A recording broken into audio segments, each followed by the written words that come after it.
بسم اللہ الرحمن الرحیم ایاک نعبد و ایاک نستعین۔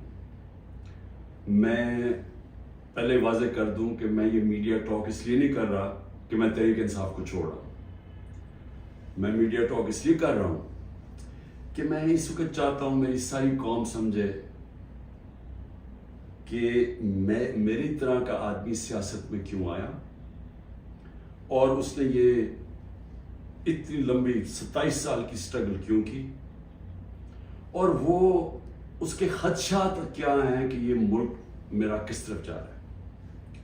تو میں صرف اپنی قوم کے لیے بتانا چاہتا ہوں کہ میں 18 سال کا تھا جب میں پاکستان کرکٹ ٹیم میں کھیلتے ہوئے انگلینڈ گیا۔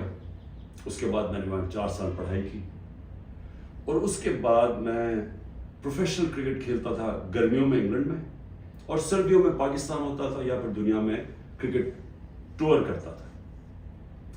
تو اس ٹائم پہ میں جو برطانیہ کا سارا سسٹم تھا وہ میں پوری طرح سمجھ گیا۔ یونیورسٹی میں بھی میں نے پولیٹکس پڑھی تھی اور پولیٹیکل ہسٹری پڑھی تھی، پولیٹیکل سائنس، تو مجھے وہ پوری طرح سمجھ آ گئی کہ وہاں کا سسٹم کیا ہے، اور پاکستان کا سسٹم مجھے پتا تھا، میں یہاں بڑا ہوا تھا۔ تو میرا جو تجربہ جو اس دوران جو میں نے وہاں ان کے سسٹم کو اندر سے دیکھا، یہ بہت بڑی وجہ میری پولیٹکس میں آنے کی وہ تھی۔ تو میں نے کیا دیکھا؟ میں نے یہ دیکھا کہ اس ملک کی جو سب سے بڑی خوبی یہ تھی کہ وہاں قانون کی حکمرانی تھی، انصاف تھا، رول آف لا تھا، اور میرا سارا جو برطانیہ کے پاکستانی تھے ان سے میری مسلسل ملاقاتیں رہتی تھی، کیونکہ وہ میں کرکٹ کھیلتا تھا، وہ کرکٹ میچ دیکھنے آتے تھے، جب میں میچز کھیلتا تھا جو پاکستانی انگلینڈ کے اندر تھے وہ میچز پہ آتے تھے، تو میرا انٹریکشن تھا ان سے۔ تو میں جو اوورسیز پاکستانی برطانیہ میں خاص طور پہ ان سے پھر میرا بڑا قریب انٹریکشن رہا۔ تو میں اب آپ کو بتانا چاہتا ہوں کہ فائدہ کیا ہوتا ہے جب ایک ملک میں قانون کی حکمرانی ہوتی ہے، انصاف ہوتا ہے۔ وہ شروع ان کی کہانیاں یہ تھیں کہ وہ مزدوری کرنے جاتے تھے، کیونکہ برطانیہ میں مزدوروں کی کمی تھی، تو انہوں نے زیادہ مزدور دنیا میں سے اور ملکوں سے بھی بلائے، جس میں سے پاکستانی بھی گئے، مزدوری شروع کرتے تھے، کیونکہ وہ ایک ایسا ملک جدھر انصاف کا نظام تھا، لیول پلینگ فیلڈ تھی، ان کو وہ پیسہ کماتے تھے، وہ پھر اس پیسے سے چھوٹی سی دکان کھول لیتے تھے، وہ کرتے کرتے وہ معاشرہ ان کو موقع دیتا تھا اوپر آنے کا۔ اور وہ کیوں دیتا تھا؟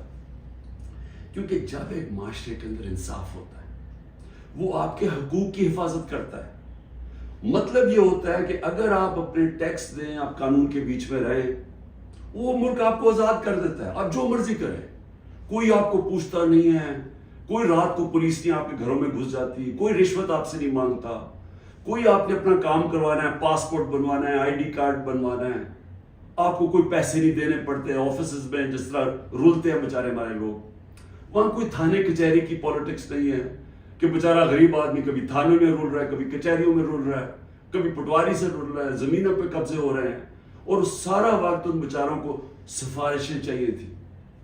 اس ملک کے اندر سب سے زیادہ جو پولیٹکس میں جو ہمارے ایم این ایز اور ایم پیز ہوتے، ان کا سب سے زیادہ کام کیا ہوتا ہے؟ لوگوں کی سفارش جا کے گورنمنٹ آفیسز میں جائے۔ وہاں کیوں نہیں ہوتا؟ کیونکہ وہاں انصاف ہے۔ یہ سمجھنا ہے پاکستانیوں آپ نے، انصاف انسانوں کو آزاد کرتا ہے حقوق دے کے۔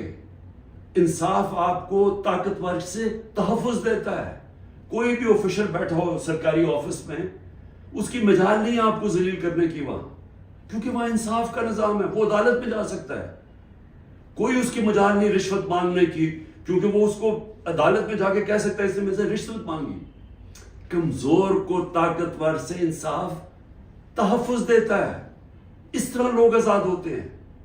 تو وہی پاکستانیوں کو میں نے آہستہ آہستہ دیکھا اوپر آتے ہوئے، ان کے بچے گورنمنٹ اسکولوں میں گئے، مفت پڑھے، ان کے بچوں کو اعلیٰ تعلیم ملی، ان کو میں نے دیکھا وہ اور آگے پڑھے، وہ ڈاکٹرز بنے، مزدوروں کے بچے۔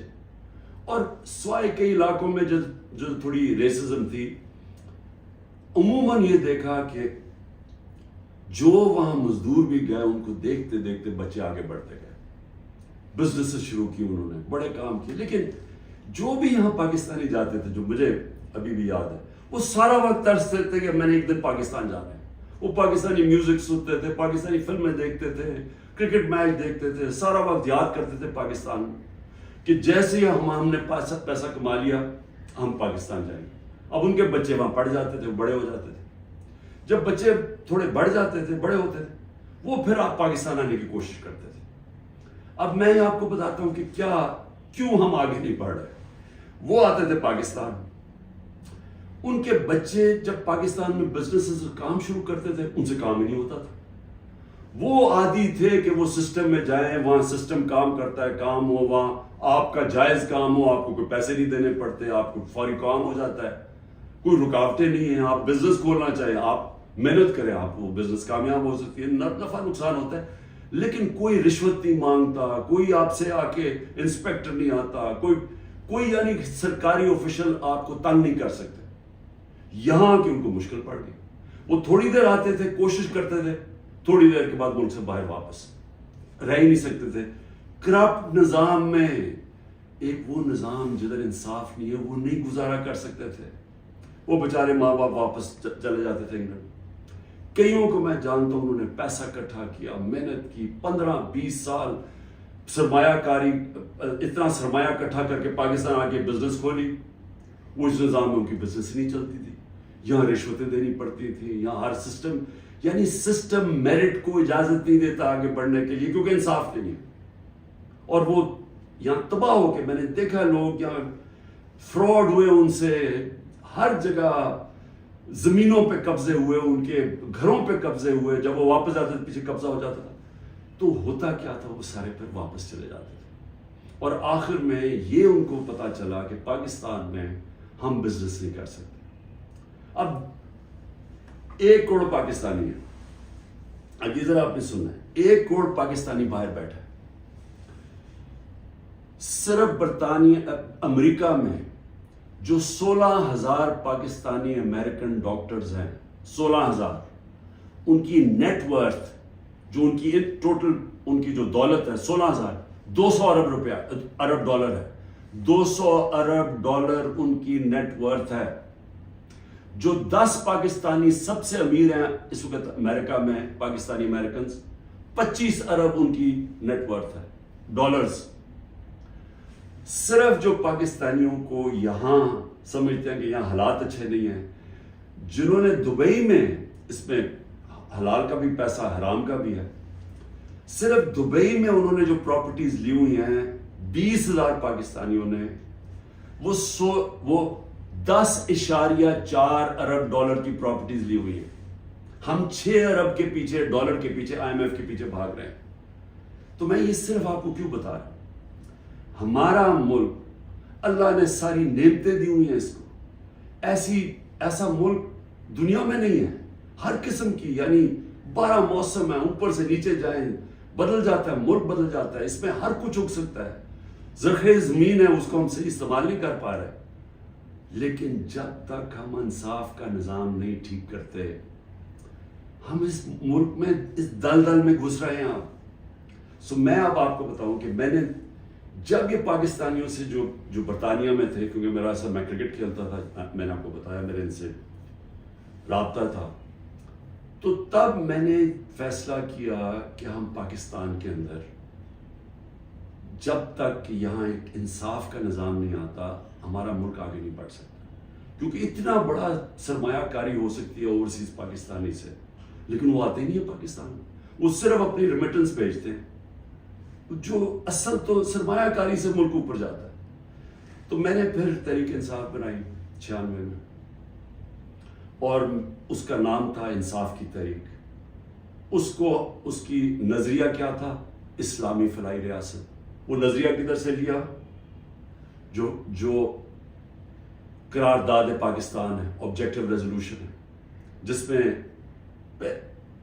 مدینہ کے ریاست، اس کے اوپر طرز کے اوپر انہوں نے اسلامی فلاحی ریاست لکھی. کیونکہ اسلامی فلاحی ریاست ہمیشہ مسلمان مدینہ کی ریاست کی طرف سوچتا ہے، وہ دنیا کی تاریخ کی پہلی فلاحی ریاست تھی۔ ہم نے اس کا وہ آبجیکٹو رکھا کہ یہ ہمارا گول ہے، اور میں نے اپنی پارٹی لانچ کر دی۔ اب میں یہ اس لیے آپ کو بتایا کہ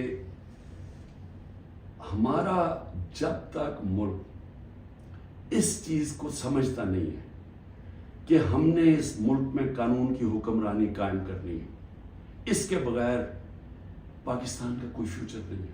اگر ہم یہ نہیں سمجھتے تو ہم یہ جو تباہی کی طرف تیزی سے ہمارا ملک جا رہا ہے، ہم نہیں اس کو روک سکتے۔ میرے پاس ابھی اعداد و شمار ہیں جو اس موجودہ حکومت نے پرنٹ کیے ہیں، میں ابھی آپ کو وہ بتاؤں گا کہ ایک سال میں ہوا کیا ملک میں۔ لیکن میں نے ایک اور چیز جو، کیونکہ میرا برطانیہ کو میں اندر سے باہر سے اس کے معاشرے کو جانتا تھا، اور جب میں کرکٹ کے آخری دنوں میں میرا سفر شروع ہو گیا، میرے دین کی طرف بھی اسلام کی طرف بھی میں نے پڑھنا شروع کر دیا اور میرا سفر شروع ہو گیا، تو میں نے اس نتیجے پہ مجھے پہلی دفعہ سمجھ آئی کہ جو مدینہ کی ریاست جو میرے نبی صلی اللہ علیہ وسلم کی سنت ہے، کیوں اللہ ہمیں حکم کرتا ہے کہ ان کے راستے پہ چلو؟ کیونکہ اللہ نے نبی صلی اللہ علیہ وسلم کو رحمت للعالمین کا خطاب دیا ہوا ہے، سب انسانوں کے لیے رحمت بن کے آئے تھے۔ اس کا مطلب کوئی بھی انسانی معاشرہ اس مدینہ کے ریاست کے اصولوں پہ چلے گا، وہ اوپر آ جائے گا، ادھر خوشحال ہو، اللہ کی برکت آ جائے گی۔ آج آپ صرف یہ دیکھ لیں کہ مدینہ کی ریاست کن اصولوں پہ کھڑی ہوئی تھی؟ سب سے پہلے عدل اور انصاف۔ عدل اور انصاف کا مطلب یہ حقوق، انسانی حقوق۔ ہر انسان کے جب اس کو حقوق ملتے ہیں وہ آزاد ہو جاتا ہے، اس کو طاقتور سے تحفظ مل جاتا ہے، اور انسانوں کو حقوق دے کے پھر فلاحی ریاست بنائی کہ ایک ریاست میں انسانیت کا نظام، کہ ایک ریاست کمزور کا ذمہ داری لے اپنے کمزور طبقے کی، غریب کی، بیواؤں کی، معذوروں کی، یتیموں کی، بوڑھوں کی پینشنز نکلی مدینہ کی ریاست میں۔ یہ پہلی دفعہ ہوا تھا۔ تو دونوں آج جن جن ملکوں میں یہ بنیاد رکھی گئی ہے انصاف پہ، میرٹ پہ، فلاحی ریاست، انسانیت کے اوپر، جدھر تعلیم کے اوپر زور دیا جو میرے نبی صلی اللہ علیہ وسلم نے دیا، وہ سب آگے نکل گئی ہیں۔ آپ ایک ایک ملک دیکھ لیں جو آج خوشحال ہے، وہ سب یہ وہی اصولوں پہ وہ کھڑے ہوئے ہیں، کیونکہ رحمت للعالمین تھے کہ جو ان کی سنت پہ چلے گا اس کو اللہ اس معاشرے کو برکت بخشے گا۔ اب ہم پاکستان پہ آتے ہیں، موجودہ پاکستان میں دیکھیں جو اس وقت پاکستان میں ہو رہا ہے نا، یہ ہر چیز جس کے لیے، ہر وہ اصول جس کے اوپر پاکستان بنا تھا، آج اس کی نفی ہو رہی ہے۔ بدترین غلامی ہو رہی ہے اس وقت پاکستان کے اندر۔ نہ آزادی نام کی کوئی چیز ہے، کیونکہ حقوق ہی نہیں ہے کسی کے۔ رات کو پولیس گھستی ہے کسی کے گھر میں، سارا گھر توڑ دیتی ہے، اگر وہ جس کو، اور اس کا صرف قصور ہے کہ وہ تحریک انصاف کا، وہ تحریک انصاف کا نہیں ملتا، اس کی بہنوں کو، ان کو تنگ کرتے ہیں، بہنوئیوں کو، رشتہ داروں کو، ان کو تنگ کرتے ہیں، ان کو پکڑ کے لے جاتے ہیں، عورتوں کو پکڑ کے لے جاتے ہیں۔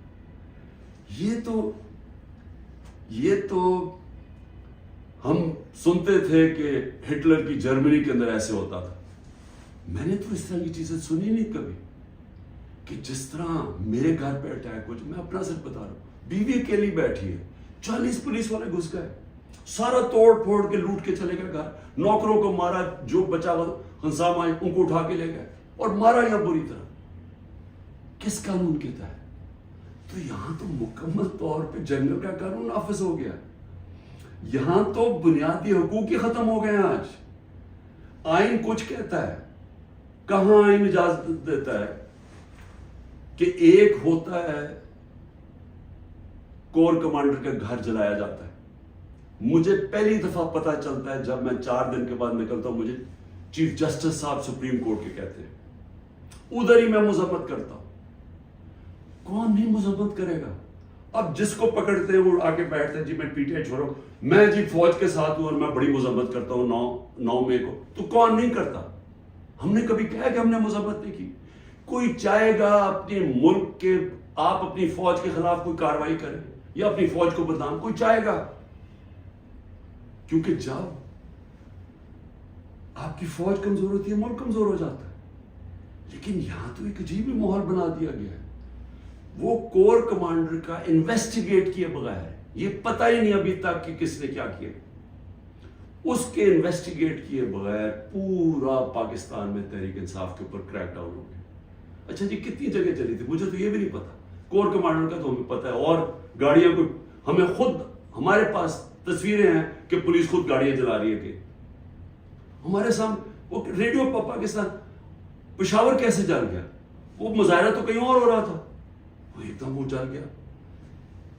کوئی تحقیقات کیے بغیر اس کا بہانہ لے کے، جس طرح ہٹلر نے اپنے مخالفین کمیونسٹ کو ختم کیا تھا 1933 میں جرمنی میں، جس طرح سہارتو نے انڈونیشیا کے کمیونسٹ کو ختم کیا تھا کہ جنہوں نے ہمارے کوئی آرمی آفیسرز کو قتل کیا، ان کو ساروں کے اوپر حلہ دیا، دھاوا بول دیا، جو آج ہوا ہے. تحریک انصاف جدھر ملتی ہے، بھئی کراچی والوں کا کیا کور کمانڈر سے تھا، باقی پاکستان میں تھا. چلے لاہور میں ہم مانا سے ہو گیا، وہ اس پہ بھی تحقیقات کے بغیر اچھا چلیے آپ کو بڑا غصہ ہے تو باقی جگہ کیوں پکڑ رہے ہیں؟ ساری جگہ کوئی تحریک انصاف کا سپورٹر ہو، رشتہ دار ہو، جانا ہو، کوئی کسی نے ٹویٹ کی ہو، ان کو پکڑ کے جیلوں میں ڈال رہے ہیں. 10,000 لوگوں کو پکڑ کے جیل میں ڈال دیا. اور اب یہ جبری طلاقیں ہو رہی ہیں. وہ آتے ہیں بیٹھتے ہیں، جی میں دیکھیں جی میں تو بڑا فوج کے ساتھ ہوں، میں تو بڑا یہ 9 مئی جو ہوا بہت برا ہوا اور میں تو تحریک انصاف چھوڑوں. تو یہ اس سے سمجھا جا رہا ہے کہ یہ پارٹی کمزور ہوئی ہے، عمران خان اکیلا رہ گیا. لیکن میں سارے جو آج آپ بیٹھے ہیں نا، جو فیصلے کر رہے ہیں اس ملک، میری بڑی غور سے بات سنیں. میں یہ جو آپ کے سامنے آیا ہوں، یہ کبھی جب میں کوشش کرتا ہوں کہ ڈائلاگ کی بات کرو، ہمارے سے کوئی بات چیت تو کر لے، ہم یہ بات کر کے مسئلے حل کر دیں. جس دن میں یہ کرتا ہوں اگلے دن اور سختی شروع ہو جاتی ہے، 2-3 اور FIR کاٹ دیتے ہیں، گھر میں آ جاتی ہے پولیس. کیونکہ سمجھتے یعنی کوئی ایک عجیب ذہن بیٹھے ہوئے، وہ سمجھتے ہیں کہ جو ڈائلاگ کرنا چاہ رہے ہو وہ اب اس کے گھٹنے کانپنے شروع ہو گئے ہیں، تو اس لیے آ کے اس کے اوپر تھوڑی اور سختی کرو تو بالکل بیٹھ جائے گا. دیکھیے یہ تو ہونے نہیں لگا. میں پھر سے آپ کو کہہ دوں کہ جب تک میرے میں سانس ہے، میں اس ملک کی حقیقی آزادی کے لیے تب تک پوری جدوجہد کرتا رہوں گا جب تک میں زندہ ہوں. لیکن مجھے اس وقت پاکستان کا خطرہ ہے، مجھے اپنی ملک کی فکر پڑ گئی ہے. اور جو لوگ مل کے یہ سب کچھ کر رہے ہیں، ان کو ملک کی فکر کیوں نہیں ہے؟ کیوں آج ہم مجھے یہ نہیں؟ 308 روپے کا ہو گیا ڈالر اوپن مارکیٹ میں. جب ڈالر 308 روپے کا اوپن مارکیٹ میں ہو جائے تو خطرے کی گھنٹیاں بج جانی چاہیے کہ اب جا رہا ہے پاکستان اس جس کو ہائپر انفلیشن کہتے ہیں، یہ اس مہنگائی کی طرف جا رہا ہے. سارا بزنس ٹھپ، انڈسٹری ٹھپ. ابھی میں آپ کو اس حکومت کے اعداد و شمار بتاؤں گا. تو ان کو کیوں نہیں فکر، یہ PDM والوں کو؟ ان کے پیسے باہر پڑے ہیں، ان کا اربوں ڈالر اس ملک سے باہر پڑا ہے. ان کو کوئی فرق نہیں پڑا کہ اس ملک کے اندر لوگوں کی $130 کم ہو. 130 روپیہ گرا ہے ڈالر کے مقابلے میں صرف جب سے ہم گئے. تو ان کو نہیں فکر پڑ رہی. وہاں لندن میں بیٹھ کے عاشیاں، بڑے بڑی گاڑیاں، بڑے بڑے ریسٹورنٹس میں بیٹھے ہوئے ہیں، شاپنگ ہو رہی ہے ہیرڈز میں، کیونکہ ڈالرز میں یا چوری کر کے پیسہ وہاں لے گئے. فکر ہر اس پاکستانی کو ہونی چاہیے جس کا جینا مرنا پاکستان میں ہے. میں عمران خان کو جی ECL پہ ڈال دیا. شکر کو میں تو آپ کا شکریہ ادا کرتا ہوں. میں تو جانا ہی نہیں چاہتا ملک سے باہر، کیونکہ میں نے کوئی باہر میرے پیسے بینک اکاؤنٹس کچھ نہیں پڑے ہوئے. مجھے تو یہ ملک سے پیار ہے. تو اس لیے ECL ان کو فرق پڑتا ہے جنہوں نے جائیدادیں ڈالرز میں رکھی ہوئی ہیں باہر، اور ان کو کوئی فرق نہیں پڑا کہ ملک تباہی کی طرف جا رہے ہیں. ذرا آپ یہ صرف دیکھ لیں کہ جب ایک آدمی نے بند کمرے میں فیصلہ کیا کہ جناب عمران خان بہت ملک کے لیے تباہی کر رہا ہے اور میں اس کو بدل رہا ہے، اور اس نے جب گورنمنٹ گرائی، تو ذرا صرف میں اب آپ کو اس حکومت کی اعداد و شمار ہمارے پاس جو فورن ایکسچینج ریزروز تھے، یاد رکھیں روپیہ مضبوط رہتا ہے جب آپ کے ریزروز اوپر ہو، 16.2 ارب ڈالر، آج وہ ہیں 4.5 ارب ڈالر، منفی 72% ہمارا فورن ایکسچینج گرا، ایکسپورٹس 13% گری ہے، ریمیٹنسز جو باہر سے پاکستانی ڈالر بھیجتے تھے وہ 13% گرے۔ یاد رکھیں یہ ہر سال ہمارے بڑھتے جا رہے تھے، ہر سال پچھلے سال سے زیادہ ہوتی تھی ہماری ایکسپورٹس بھی، ریمیٹنسز بھی، ڈالر زیادہ آ رہا تھا۔ اب جب سے یہ آئے ہیں 13% دونوں نیچے چلی گئی ہے بجائے اوپر جانے کے۔ اس کا مطلب ڈالر کم آ رہے ہیں پاکستان میں، قرضے بڑھتے جا رہے ہیں، ڈالر کم آ رہے ہیں اور ہم نے قسطیں بھی دے دی۔ ٹیکسٹائل ایکسپورٹ جو ہماری سب سے بڑی ایکسپورٹ ہے، منفی 14% گر چکی ہے۔ انٹرسٹ ریٹ، اب بزنس کام کون کرے گا؟ ہم جب تھے 9.8 تھا، آج 21% ہے ہمارا سود۔ ہمارا جو ایکسچینج ریٹ ہے آفیشل 180 کر لیں، ہمارا تھا جب ہم گئے 180 روپے ڈالر تھا، آج 287 روپے ڈالر آفیشل ریٹ ہے اور 308 پہ پہنچ گیا ہے اوپن مارکیٹ میں۔ مہنگائی کے اوپر بڑا شور مچا تھا، 12.7% تھی ہماری کنزیومر پرائس انڈیکس۔ مہنگائی کی دو ہوتی ہیں قسمیں، ایک جس کو کہتے ہیں کنزیومر پرائس انڈیکس جو CPI ہوتی ہے، وہ 12.7 تھی، آج 36.4% ہے، پاکستان کی تاریخ کی سب سے بڑی مہنگائی۔ لیکن اس سے زیادہ خطرناک جو سینسٹیو پرائس انڈیکس ہے وہ 14.2 ہمارے دور میں تھی، آج وہ پاکستان میں 42.1% ہے۔ پٹرول، یاد رکھیں ہمارے دور میں پٹرول 110 سے 115 لیٹر 110 سے 115 ڈالر پہ بیرل گئی تھی، آج وہ 70-80 کے بیچ میں ہے، یعنی ادھر سے آ کے۔ ہمارے دور میں 150 روپے لیٹر پیٹرول تھا، 145 روپے لیٹر ڈیزل تھا، آج ڈیزل پہنچ گیا 260 روپے اور پیٹرول پہنچ گیا 270 روپے۔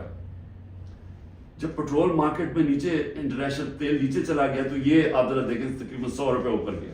آٹا جو ہر آدمی کو افیکٹ کرتا ہے، ہمارے دور میں 55 روپے تھا کے جی، آج وہ پہنچ گیا 136 روپے کے جی، 130% کا اضافہ ہوا اس میں، اور یہ عام آدمی کو سب سے زیادہ تکلیف دے رہی ہے۔ چاول 103 روپے کے جی تھا، آج 202 روپے کے جی ہے، 95% ہمارا چاول کی قیمت بڑھی ہے، یہ بھی عام آدمی کا۔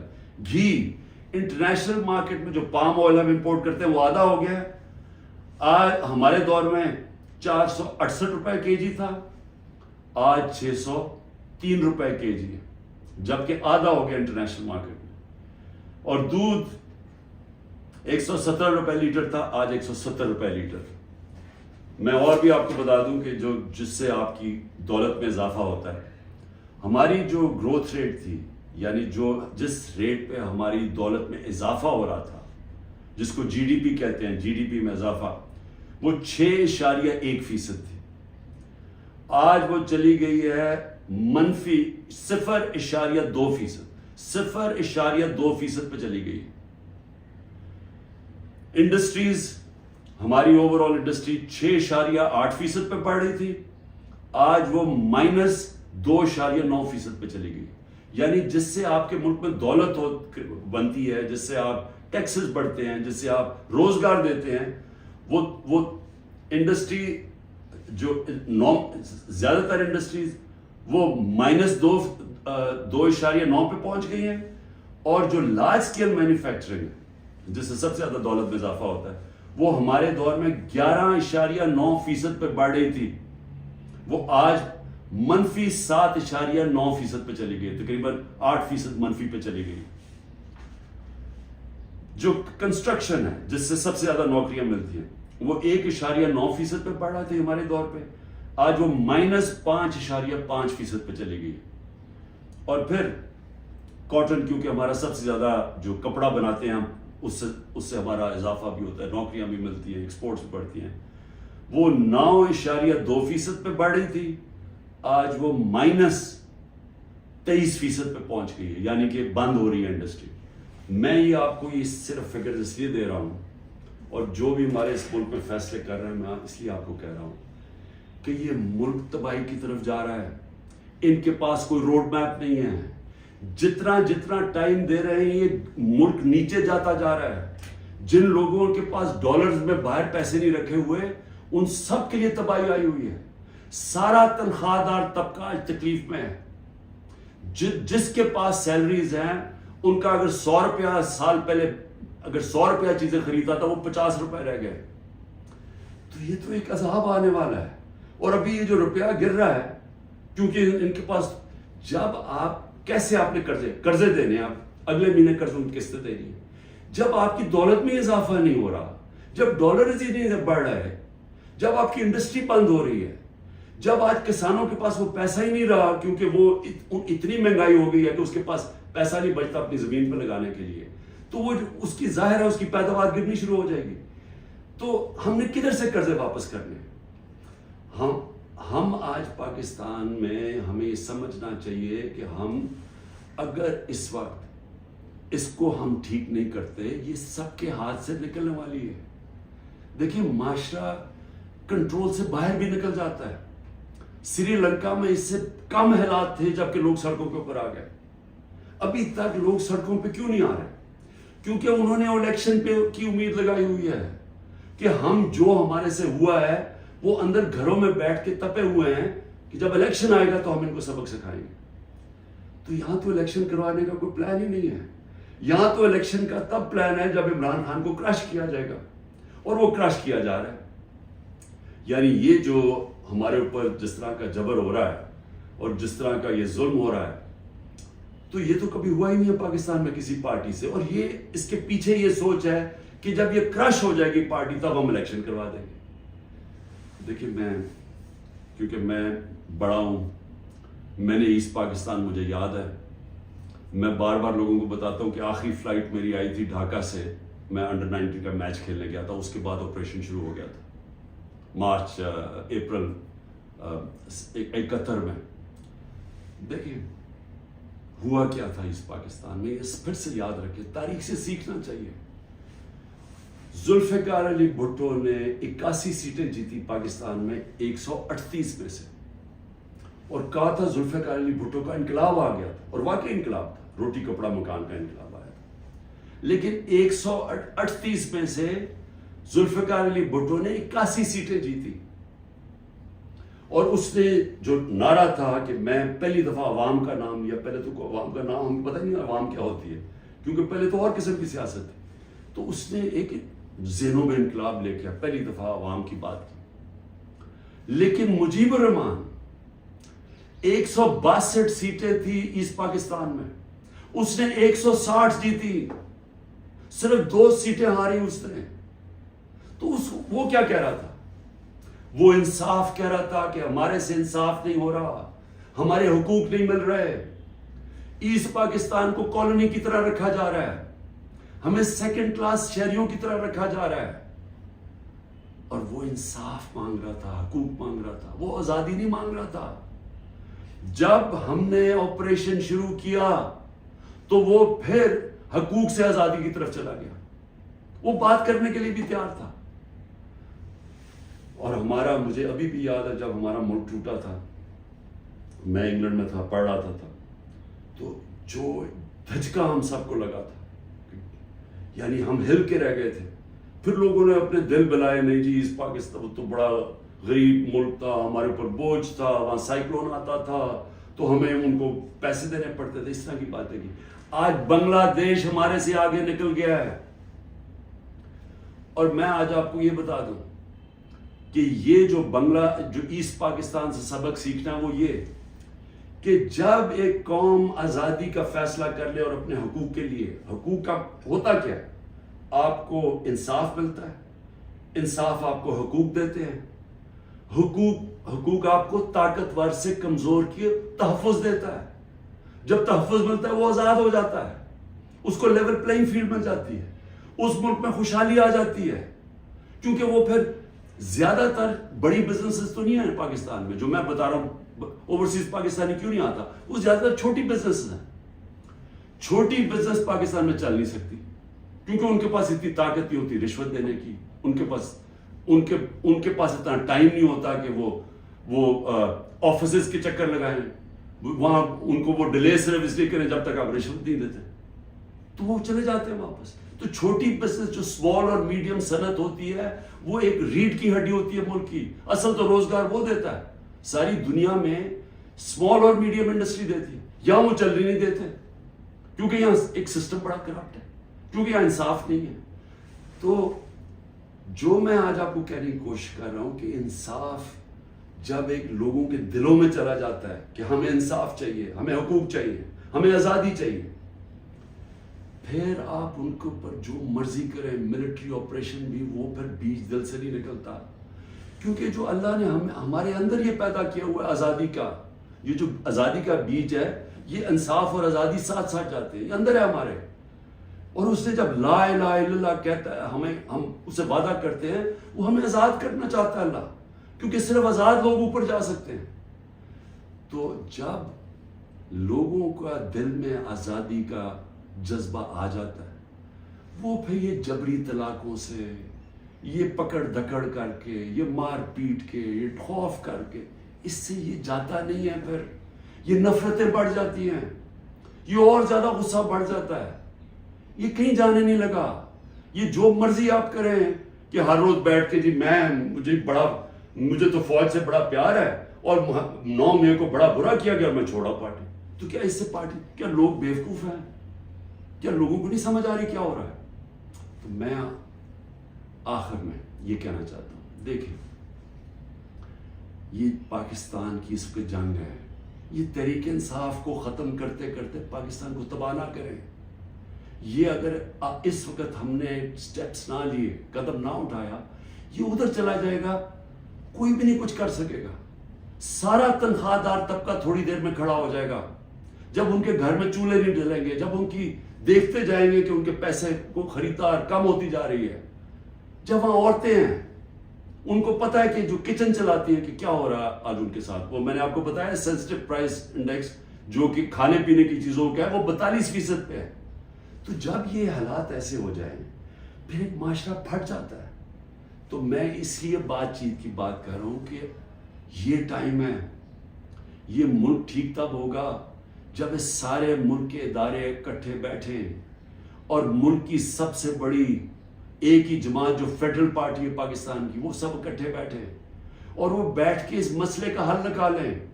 یہ ڈنڈے مار کے مسئلے کا حل نہیں ہونے لگا. یہ جو بھی کریں گے، میں تو بیٹھا ہوں کہ ہر روز میں انتظار کرتا ہوں کہ کس دن پکڑنے آئیں گے، میں تو تیار ہوں اس کے لیے. اس سے مسئلہ نہیں حل ہونے لگا. اس کی سلوشن اس میں ڈنڈے مارنے میں نہیں ہے اور ظلم کرنے میں. اگر یہ ہوتی تو اس پاکستان نہ علیحدہ ہوتا. اس کا مسئلہ اس ملک میں قانون کی حکمرانی قائم کرنا ہے، ادارے مضبوط کرنا ہے، سارے اداروں کو اپنے آئینی رول کے اندر فنکشن کرنا ہے، لوگوں کو آزاد کرنا ہے، ان کو حقوق دے کے. کبھی اس ملک میں نہیں ہونا چاہیے کہ لوگ گھروں میں بیٹھے اور رات عورتیں نہ پرواہ چادر نہ چادر والی لوگ آئے گھر توڑ کے چلے گئے اور کوئی پوچھنے والا نہیں ہے. اور انہیں پتا کیونکہ وہ طاقتور ہے، کوئی پوچھے گا ہی نہیں. عدالتوں سے سارا خوف چلا گیا. عدالتیں جا کے فیصلہ کرتی ہیں عمران ریاض کو لے کے آؤ، وہ ابھی تک پتہ ہی نہیں ہے وہ کدھر چلا گیا. اور جس طرح کے تشدد کی میں نے کہانیاں سنی ہیں کہ جو باہر نکلتے ہیں، کئی لوگوں کو، سب کو نہیں کیا، کئیوں کو تو برے حالات میں رکھا ہے کہ اتنے چھوٹے سے دڑبوں کے اندر لوگوں کو بند کیا ہوا ہے، لیکن کئیوں پہ تشدد کیا. تو میں یہ سوال پوچھتا ہوں کہ ہماری جب عدلیہ کی بات، ان کی ورڈکٹ ہی مانے جائیں گے، عدلیہ کہتی ہے الیکشن کرواؤ، آئین کے مطابق وہ الیکشن ہی گورنمنٹ کرواتی، تو یہ ملک تو تباہ کی طرف چلا گیا نا، بنانا ریپبلک بن گیا. یہ ملک تو وہ جنگل کا قانون آ گیا آج پاکستان میں. تو میں اس کی آخر میں اپیل کرتا ہوں کہ بات چیت کرنی چاہیے فوری طور پہ. جو یہ کیا جا رہا ہے یہ کوئی حل نہیں ہے، اور اس کو یہ نہ سمجھیں کہ عمران خان کی کمزوری ہے، کیونکہ جب میں یہ بات چیت کی بات کرتا ہوں اور سختی آ جاتی ہے، باہر پولیس پہنچ جاتی ہے، وارنٹ نکلاتے ہیں. یہ مجھے اس سے کوئی فرق نہیں پڑتا. مجھے اپنی ملک کی اس وقت فکر پڑی ہوئی ہے، اور آپ سب کو بھی فکر ہونی چاہیے کہ یہ جو میں نے آپ کو بتایا ہے، آج اگر 308 روپے کا اوپن مارکیٹ میں ڈالر مل رہا ہے تو سمجھ جائیں کہ پاکستان ادھر اب پہنچ جائے گا جدھر سارے لوگوں نے ڈالر خریدنا ہے, کسی نے سرمایہ کاری نہیں کرنی, باہر سے اوورسیز پاکستانی ریمیٹنسز انہوں نے لیگل چینل سے نہیں بھیجنا کیونکہ اتنا فرق پڑ گیا اوپن مارکیٹ اور آفیشیل ریٹ کے اندر, تو یہ تو ملک تو جا رہا ہے نیچے. تو اس لیے میں پھر آخر میں اپنی ساری قوم کو کہتا ہوں کہ آپ سب صبر کریں, اپنی پارٹی کو کہتا ہوں صبر کریں. یہ جو کیا جا رہا ہے آپ سے کہ کن پٹی پہ بندوق رکھ کے جی میں پی ٹی آئی چھوڑ رہا ہوں, کوئی فکر نہ کریں, کبھی کوئی پارٹی سے نہیں ختم ہوگی.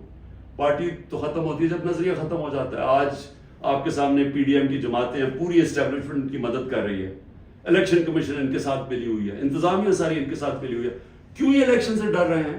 سارا تو آپ کے پاس امپائرنگ بھی اپنے ہیں, پھر بھی ڈر رہے ہیں کہ جی عمران خان کو پہلے ختم کرو پھر الیکشن لڑیں گے, کیونکہ ان کا ووٹ بینک ختم ہو گیا ہے. پی ٹی آئی کا ووٹ بینک بڑھتا جا رہا ہے, جتنا یہ ظلم کر رہے ہیں اور زیادہ پبلک ہمارے ساتھ کھڑی ہو رہی ہے. اور انشاءاللہ جب بھی الیکشن ہوگا آپ کے سامنے آ جائے گا رزلٹ. شکریہ.